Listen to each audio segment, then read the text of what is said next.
En el nombre del Padre, y del Hijo, y del Espíritu Santo. Amén. Buenas y santas, queridos amigos de la tele, nuevamente juntos con nuestros temas de fe católica, ya en el quinto mandamiento y ya en la segunda parte del quinto mandamiento. Comenzaremos hoy hablando un poquito del suicidio y la eutanasia, temas terribles, ¿no? Miren, el Evangelium Vitae, que se las recomendaba la semana pasada, un capo laboro del Papa San Juan Pablo, una defensa de la vida, escrito con una riqueza, una facilidad. Yo es de lo que más me gusta de la literatura del Papa San Juan Pablo II, de su magisterio, ¿no? Nos dice entonces que el suicidio es siempre moralmente inaceptable, al igual que el homicidio, y que la tradición de la Iglesia siempre lo ha rechazado como decisión gravemente, como la decisión de matar, ¿no? En ese sentido, también el Catecismo de la Iglesia Católica, en la misma línea, evidentemente, dice que es gravemente contrario al justo amor de sí mismo. Ofende también el amor del prójimo porque rompe injustamente los lazos de solidaridad con la sociedad familiar, nacional, humana, con los cuales estamos obligados. El suicidio es contrario al amor de Dios vivo. Cosa distinta, también dice el Catecismo, es preferir la propia muerte para salvar la vida de otro. Tirarse al mar en un muelle porque alguien se está ahogando, ¿no? Y perder una vida, bueno, eso podría ser un acto de caridad heroico, ¿no? Bien, es verdad que en el tema del suicidio hay algunos condicionamientos psicológicos, culturales, sociales, que puede atenuar e incluso anular la responsabilidad subjetiva del suicida, ¿no? Y la Iglesia, bueno, encomienda a Dios las almas de los que han llegado a este acto tan extremo, ¿no? De hecho, el Catecismo nos invita a no desesperar de la salvación eterna de aquellas personas que se han dado muerte. Dios puede haberle facilitado por caminos que Él solo conoce la ocasión de un arrepentimiento salvador. La Iglesia, por eso, ora por las personas que han atentado contra sus vidas. Cuenta San Juan María Vianney, el cura de Ars, que una vez vino una mujer que también su marido se quitó la vida, se tiró de un puente al río y el santo le dijo: mirá, entre el puente y el agua está la misericordia de Dios, ¿no? Así que, en fin, evidentemente quien está con un trastorno psicológico importante y bueno, para cometer un pecado grave hay que tener ese discernimiento, ese conocimiento, hay que tener esa libertad, ¿no? Quien tiene una depresión tremenda y no es responsable porque no es totalmente libre, porque su acto no es realmente consciente, ¿no? Bueno, todo esto no significa que se justifique la opción de provocar intencionalmente la propia muerte, porque quien efectivamente está perfectamente lúcido y sabe que está en sus plenos cabales, evidentemente quitarse la vida es un pecado grave, Bueno, en los últimos años, en los últimos decenios, al suicidio se ha agregado la eutanasia, tremenda, la eutanasia, donde una tercera persona realiza la acción letal, a petición del interesado, ¿no? Por eutanasia, en sentido verdadero y propio, debemos entender una acción o una omisión que por su naturaleza y en la intención causa la muerte con el fin de eliminar cualquier dolor. Tristísimo. La Iglesia siempre ha enseñado que se trata de una grave violación a la ley de Dios en cuanto a eliminación deliberada y moralmente inaceptable de una persona humana, ¿no? Semejante práctica conlleva, según las circunstancias, la malicia propia del suicidio o del homicidio. Se trata de una también de las consecuencias gravemente contrarias a la dignidad de la persona humana a las que puede llevar el mismo hedonismo y la pérdida del sentido cristiano del dolor. Dos temas cruciales. Cuando el dolor no tiene sentido, evidentemente es muchísimo más difícil llevarlo. El cristiano que sabe lo que es el dolor y sabe lo que es la cruz y lo que sabe lo que es unirse a Cristo, el hedonismo, el que para él solo la vida es placer, claro, la vida es placer, esto no me representa ningún placer, entonces me quito la vida. Y la vida es de Dios, la vida es de Dios, Dios da la vida, Dios también la toma nuevamente. Y qué tremendo cuando pasa entre los familiares, ¿no? Un hijo a un padre, en fin. Quizá pueda haber ignorancia, quizá pueda haber buena intención, porque bueno, el sufrimiento, pero hoy los analgésicos, hoy la medicina, hoy los cuidados paliativos llevan o consiguen que la gente no sufra, no tenga dolor, ¿no? Bien, es importante también que no recaer en lo que se llama el ensañamiento terapéutico, o sea, pretender continuar la vida cuando la vida ya está hacia el final, con una enfermedad terminal, cuando ya no hay nada que hacer, entonces no tiene sentido hacer tratamientos onerosos, extraordinarios, desproporcionados, porque ya no se puede hacer nada. También está la sedación paliativa, ¿no? Es efectivamente con una persona con grandes dolores o sufrimientos, ¿no? En estas situaciones terminales, entonces a esa persona se lo duerme, se la seda, ¿no? Pero nunca se deja de alimentarla, ¿no? Nunca se deja de dar los cuidados ordinarios. Lo que no hay obligación es de medidas extraordinarias, ¿eh? En algunas veces o muchas veces no es fácil determinar cuáles son las elecciones más acertadas, más adecuadas. Por eso también la Santa Sede, ¿no? La Congregación para la Doctrina de la Fe, nos regaló un documento que se llama Samaritanus Bonus, que ofrece algunos criterios para ayudar a tomar decisiones moralmente correctas, ¿no? Volviendo a la Donum Vitae, hablamos de la Evangelium Vitae. También hablamos de la Donum Vitae. Este Donum Vitae, en cambio, es un documento de la Congregación para la Doctrina de la Fe, cuando era el cardenal Ratzinger, el prefecto del año 1987. Bueno, esta instrucción que habla mucho sobre la investigación científica con hombres, digamos, en gestación o con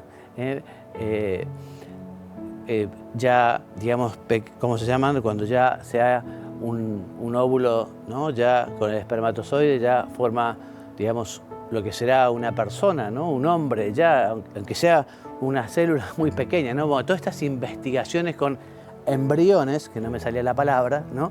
En este documento se dicen muchas verdades y se explica muy bien, ¿no? Bueno, esta Donum Vitae nos dice que el derecho inalienable de toda persona humana inocente a la vida es un elemento constitutivo de la sociedad civil y de su legislación, y como tal debe ser reconocido y respetado tanto por parte de la sociedad como de la autoridad política. Y sigue diciendo que estos derechos del hombre no están subordinados ni a los individuos, ni a los padres, tampoco son una concesión que realiza el Estado. Pertenecen nada más ni nada menos que a la naturaleza humana y son inherentes a la persona en virtud del acto creador que la ha originado. También nos dice este documento que cuando la ley positiva priva a una categoría de seres humanos, como pueden ser los embriones justamente, de la protección que el ordenamiento civil le debe, el Estado niega así la igualdad ante la ley, ¿no?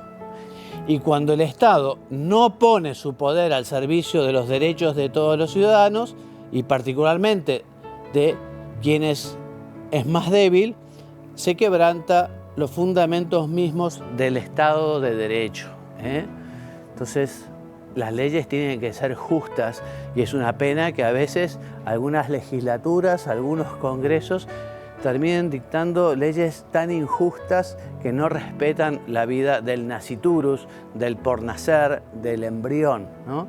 Por eso las leyes que permiten el aborto no solo no crean ninguna obligación de conciencia, sino que por el contrario establecen una grave y precisa obligación de oponerse a ellas mediante la objeción de conciencia, que es lo que suelen hacer los médicos cristianos, ¿no? Los médicos cristianos no harán nunca un aborto porque eso va contra su propia conciencia, ¿no? Y efectivamente en algunos países pretenden incluso imponer esta ley inicua, injusta del aborto a, por ejemplo, hospitales cristianos, hospitales católicos, ¿no? Y justamente es muy importante que en muchos países existe la objeción de conciencia institucional. Bueno, antes de tocar el tema de la pena de muerte, vamos a ver el video del Papa sobre este tema, el video del Papa sobre la pena de muerte. Adelante, por favor.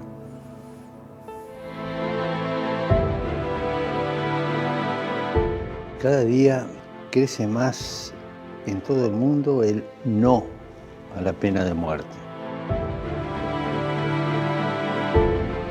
Para la Iglesia esto es un signo de esperanza. Desde un punto de vista jurídico, no es necesaria. La sociedad puede reprimir eficazmente el crimen sin quitar definitivamente a quien lo cometió la posibilidad de redimirse. Siempre, en toda condena, debe haber una ventana de esperanza. La pena capital no ofrece justicia a las víctimas, sino que fomenta la venganza y evita toda posibilidad de deshacer un posible error judicial. Por otro lado, moralmente la pena de muerte es inadecuada.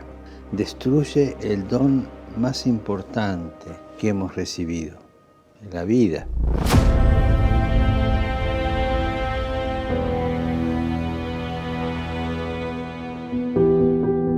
No olvidemos que hasta el último momento una persona puede convertirse y puede cambiar.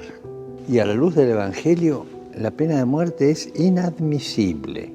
El mandamiento "no matarás" se refiere tanto al inocente como al culpable. Por eso pido a todas las personas de buena voluntad que se movilicen para lograr la abolición de la pena de muerte en todo el mundo. Y recemos para que la pena de muerte, que atenta contra la inviolabilidad y dignidad de la persona, sea abolida en las leyes de todos los países del mundo.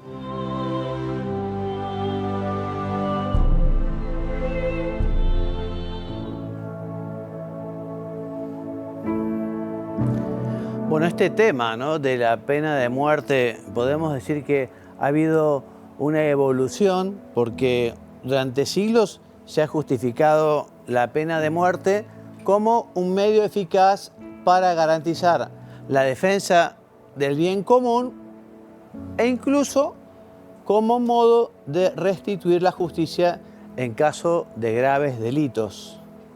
Pero el magisterio de la Iglesia ha ido evolucionando progresivamente, teniendo en cuenta siempre las mejores posibilidades de proteger tanto el bien común de los ciudadanos, la protección de todos, ¿no? Entonces, cuando ya existe la posibilidad de poner a ese individuo en un lugar donde no haga daño, donde esté protegido, entonces ya no es necesaria la pena de muerte. Por eso, a través de sistemas de detención adecuadas, el magisterio de la Iglesia, en su última versión, que es una reforma del Papa Francisco, el número 2267, afirma que considera inadmisible la pena de muerte por atentar contra la inviolabilidad y la dignidad de la persona, señalando que la Iglesia se compromete a su total abolición en todo el mundo.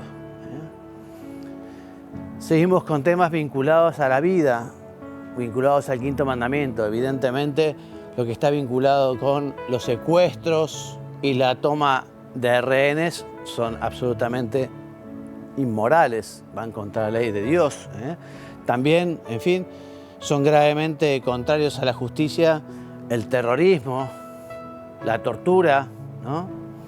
También el Catecismo de la Iglesia Católica nos dice que, exceptuados los casos de prescripciones médicas de orden estrictamente terapéutico, las amputaciones, las mutilaciones o las esterilizaciones directamente voluntarias son contrarias a la moral. El quinto mandamiento se refiere a la vida física, ¿no? Pero también se refiere a la vida moral, a la vida moral, a la vida espiritual. Por eso habla del escándalo. El escándalo justamente lleva a la muerte espiritual, porque lleva al pecado grave. ¿Qué es el escándalo? El escándalo es la actitud o el comportamiento que induce a otro a hacer el mal. El escándalo es llevar a otro a pecar, llevar a otro a ofender a Dios, llevar a otro a no cumplir los mandamientos. Jesús ya lo había condenado con unas palabras muy fuertes en lo que se refiere al escándalo de los niños, ¿no? Dice que al que escandalice a uno de estos pequeños que creen en mí, más le vale que le cuelguen al cuello una piedra de molino y la echen al mar. Tremendo, ¿no? Tremendo. Es que es tremendo justamente ser instrumento del mal, instrumento del demonio para llevar a otros al pecado, ¿no? Repetimos, es una falta grave, pues arrastra tanto por una acción como por una omisión a que otros cometan un pecado, ¿no? Se puede causar escándalo, por ejemplo, por comentarios injustos, por la promoción de espectáculos, libros o revistas inmorales, por seguir modas contrarias al pudor, bueno, llevar a otros a robar, llevar a otros a realizar un homicidio, un aborto, etc., ¿no? La encíclica Fratelli Tutti del Papa, muy linda, que justamente habla de esta fraternidad universal, abierta, esta fraternidad que tiene que existir entre todos los seres humanos, ¿no? Este documento del Papa, esta encíclica, permite reconocer y valorar y amar a cada persona más allá de su cercanía física, más allá del lugar del universo donde haya nacido o donde habite. Esta fraternidad, nos dice el Papa, es capaz de fundar una verdadera paz social e internacional, que es tan importante, ¿no? Pero efectivamente, después del pecado original, ¿no? Ya con Caín y Abel, ya esa grieta, esa lucha, esa muerte entró en el mundo haciendo verdaderos estragos. De hecho, nos dice el Señor, bueno, bienaventurados los pacíficos, bienaventurados los que buscan la paz, ¿no? Porque serán llamados hijos de Dios. Dice San José María también que característica del espíritu de filiación divina es sembrador de paz y de alegría. Es muy triste que hoy hay mucho sembrador del odio, hay mucho sembrador de la tristeza, del egoísmo, del resentimiento. Nosotros los cristianos tenemos que ser sembradores de paz y alegría. Y como dice el Catecismo en su número 2304, la paz no puede alcanzarse en una tierra sin la salvaguardia de los bienes de las personas, sin la libre comunicación entre los seres humanos, sin el respeto de la dignidad de las personas y de los pueblos, sin la práctica asidua de la fraternidad, ¿no? Y para ir terminando estos temas que se refieren al quinto mandamiento, vamos a hablar del gran flagelo de la guerra, un flagelo tremendo, ¿no? Bueno, ese encíclica del Papa que te hablaba, de la Fratelli Tutti, en el número 255 dice que son falsas respuestas, la guerra, son falsas respuestas que no resuelven los problemas que pretenden superar y que en definitiva no hacen más que agregar nuevos factores de destrucción en el tejido de la sociedad nacional y universal, ¿no? O sea, a causa de estos males y estas injusticias que tiene la guerra, la Iglesia nos invita a rezar por la paz, como nos ha hecho rezar el Papa también con la guerra entre Rusia e Ucrania, entre Israel y Hamás, en fin. Tenemos que rezar justamente pidiéndole a Dios la paz para los pueblos, la paz para las naciones. La Gaudium Spes del Concilio Vaticano II dice que a causa de los males y de las injusticias que ocasiona la guerra, la Iglesia insta constantemente a todos a orar y actuar para que la bondad divina nos libre de la antigua servidumbre de la guerra. Tremendo, ¿no? Bueno, el Catecismo también explica que puede llegar a haber una legítima defensa, ¿no? Una legítima defensa con una fuerza militar. Evidentemente, la gravedad de semejante decisión se somete a condiciones rigurosas de legitimidad moral, realmente para tomar la decisión de repeler a otro o a otros, a otra nación con la guerra, bueno, la decisión es importantísima, ¿no? Y también señala que es preciso a la vez que el daño causado por el agresor a la nación o a la comunidad de las naciones sea duradero, grave y cierto, y que todos los demás medios para poner fin a esa agresión hayan resultado impracticables o ineficaces. O sea, evidentemente la guerra será siempre la última opción, ¿no?, ante el ataque injustificado de un injusto agresor, ¿no? Bien, hace falta que se reúnan entonces las condiciones serias de éxito también, ¿no? O sea, si efectivamente hay una agresión, hay una invasión, pero si va a ser peor la respuesta, ¿no?, va a ser peor para la sociedad, va a ser peor para los habitantes que han sido invadidos, ¿no? Bien, entonces, si es las condiciones serias de éxito, que el empleo de las armas no entrañe males y desórdenes más graves del mal que se pretende eliminar. Porque más hoy el poder de los medios modernos de destrucción obligan a una prudencia extrema en la apreciación de esta condición, ¿no? Es lo que siempre se llamó, digamos, en lo que es la guerra justa, ¿no?, como las condiciones para la guerra justa, ¿no?, que sea una legítima defensa, que haya también posibilidad de éxito, que efectivamente no vaya a ser peor la respuesta que el ataque. Bien. Y bueno, y todas estas apreciaciones de estas condiciones de legitimidad moral pertenecen al juicio prudente de quienes están a cargo del bien común. Evidentemente, quien tomará la decisión de una legítima defensa, de responder con la guerra, será la autoridad pública de ese país, no sé, el presidente, el Congreso, en fin, suele estar estipulado también en la Carta Magna o en la Constitución cuáles son los criterios para poder declarar la guerra, ¿no? Bien, y además existe la obligación moral de desobedecer aquellas decisiones que ordenan genocidios, dice el Catecismo.